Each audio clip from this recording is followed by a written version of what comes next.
we have had better uh, detective thrillers from Hollywood. We have had better superhero films from Hollywood.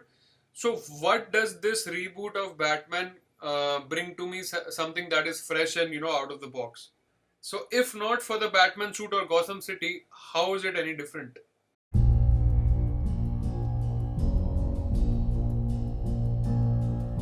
Hello, everyone. Welcome back to All Things Cinema Vodcast. And as you can see, uh, the Batman in the back of me, the logo. So, of course, this one is a very much anticipated film which finally came out on March 4th.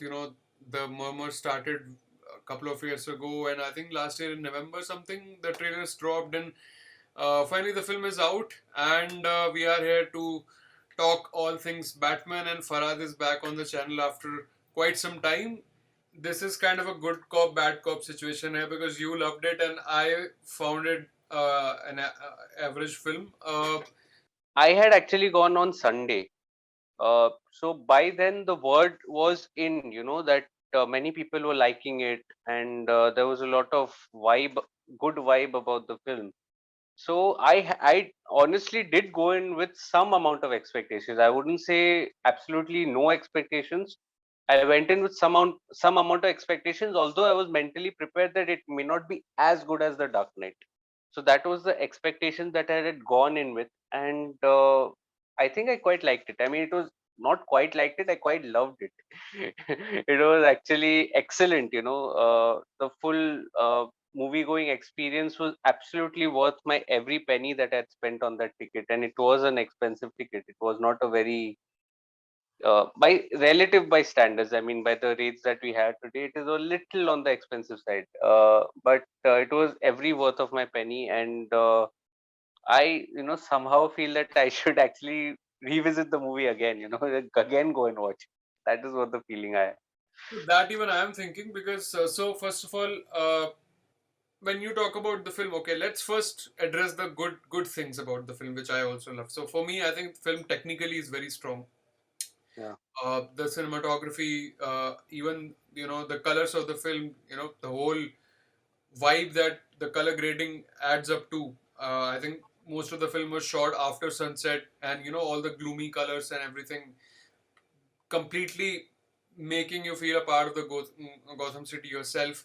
And music was again a winner. Now the bigger problem that I had overall on the whole, if he's just another person with a suit on it without any superhuman powers, something what a Superman might possess, nothing like that in this movie, right?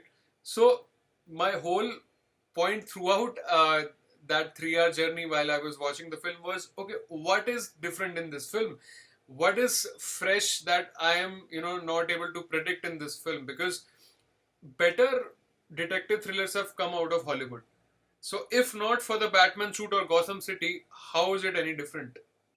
I would tend to agree with you here. I mean, I didn't think it of that way, but now since you're saying that, uh, yeah, I mean, I think the superhero, which is why it's an unlike a superhero film, is that the superhero element that was there added a layer of intrigue to this.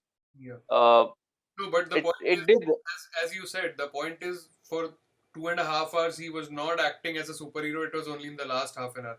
I think what the makers did here, and this is what I came across some of the comments once I posted my review on social media, that and it was a very interesting thing, uh, and I had mentioned this, that this is probably not better than the Dark Knight. So one of the comments came, which I think it made a little sense to me, that why you've been comparing it with the Dark Knight, considering that the Dark Knight itself was a experiment, and this was closer to the comic comic book that was there. So the point that I want to make is that probably the investigative part that was there, that was a part of the original comics as well, which is why I think this character of Batman itself is unique. When you are actually a vigilante, but you are also investigating and assisting the police, uh, which also meant that if the character was not a vigilante or a superhero,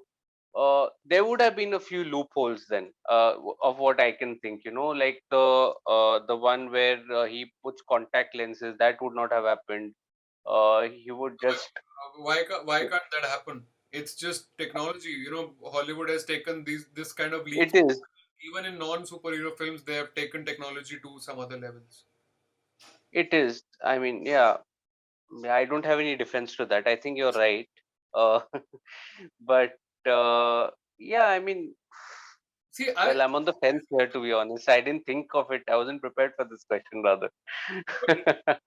good. Yesterday, I was on another podcast where people absolutely loved it. So I put across this school of thought to them, and even they, to some point, agreed with me. And see, as you said, that comment which came to you, I'm not even comparing it with Dark Knight.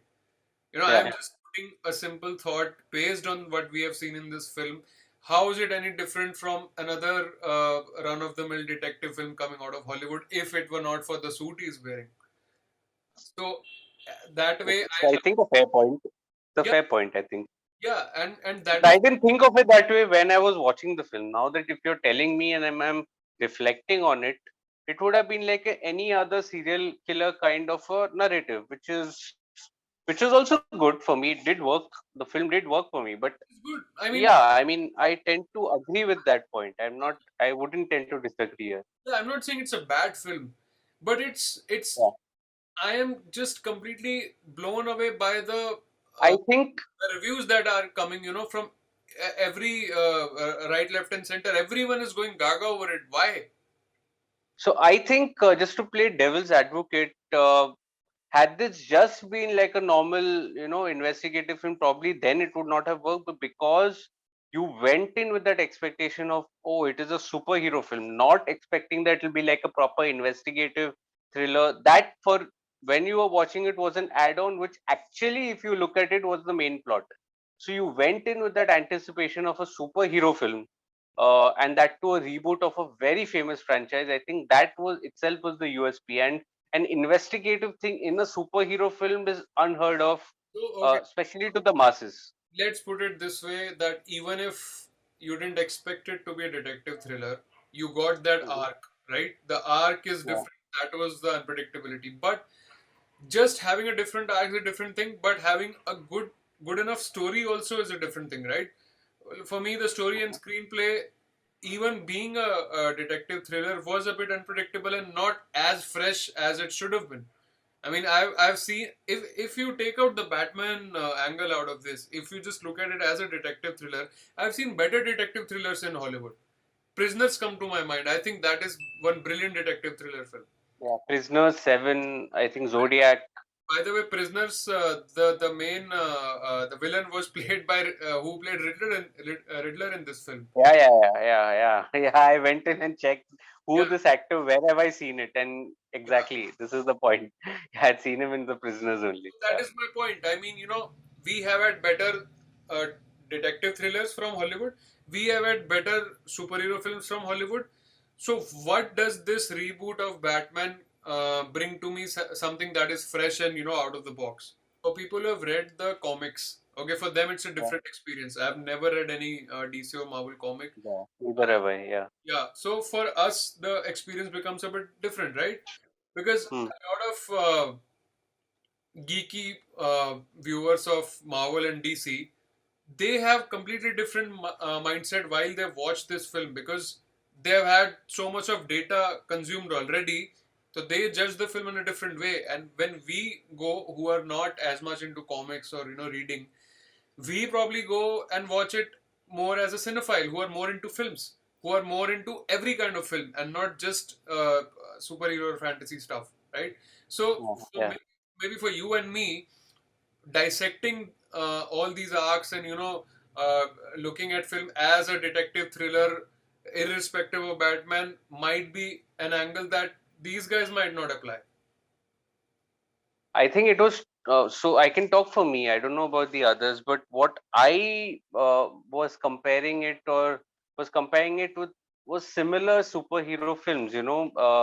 Not necessarily the Dark Knight, but any DC or Marvel film.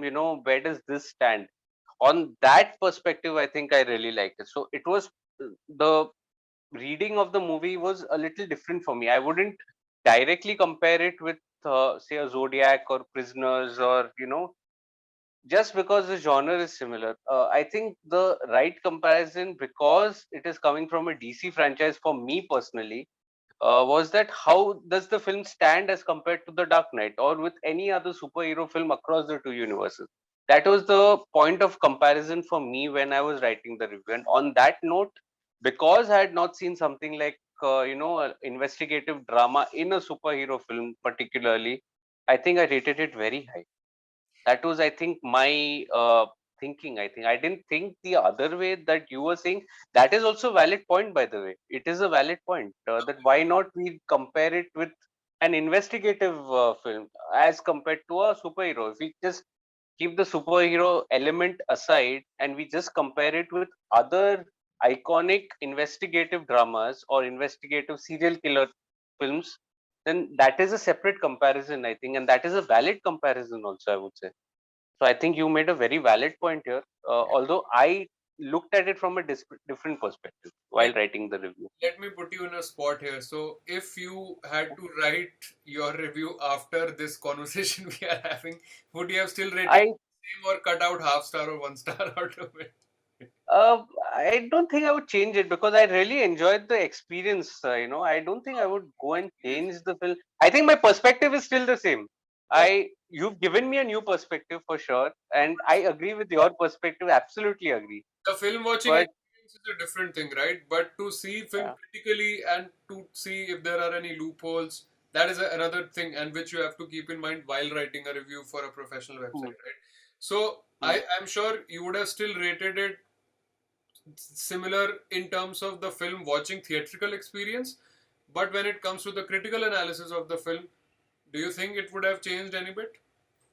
Not for me. I don't think it would have changed if the main protagonist was not a superhero. Then probably the rating would have been different. And it Yeah, I think it would have been a little different. But because I cannot take that fact away, I cannot unsee that fact that that person was a vigilante and a superhero and still investigating. So that for me was a higher perspective as compared to considering the investigative part only. Had I only considered the investigative part and that person wasn't a protagonist, then probably, yeah, you're right.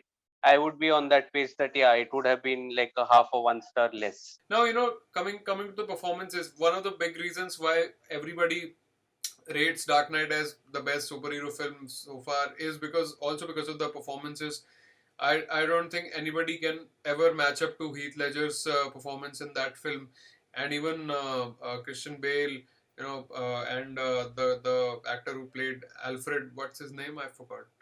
Uh, I do. Even that guy, Tom Hardy playing Bane. I think everyone in that trilogy performed so very well. The way they were casted. So where does the Batman stand in terms of performances? Absolutely. Even though Robert Pattinson did good, but he's still nowhere near the class of Christian Bale or Heath Ledger. But maybe in isolation, he did a good job if we don't compare. But who was the winner for you in performances? For me, it was Oswald. Oz the Penguin. For me, he takes the bigger. Colin Farrell. Yeah, he takes the bigger chunk of the My cake. God, he was unrecognizable, wasn't he? He was unrecognizable. I mean, such a good-looking actor, and what have you made of him? I didn't even recognize him. I actually, the interesting bit is that while I was writing the review, I normally check out the IMDb page to see who's played which character, and I was surprised it was Colin Farrell. My God, I was like, am I reading it right? Is IMDb wrong here? Like I just went out and checked, and then my God, I was just like, matlab, how how did they actually put on that prosthetic? Just didn't seem him, like he was some totally other person, like. So yeah, so even I enjoyed the performance of Penguin. I also enjoyed Robert Pattinson. I think he's quite a versatile actor. I think he was labeled very early on in his career as the Twilight guy, but it's just so much more to him. He's like wonderfully restrained, held back, very dignified performance.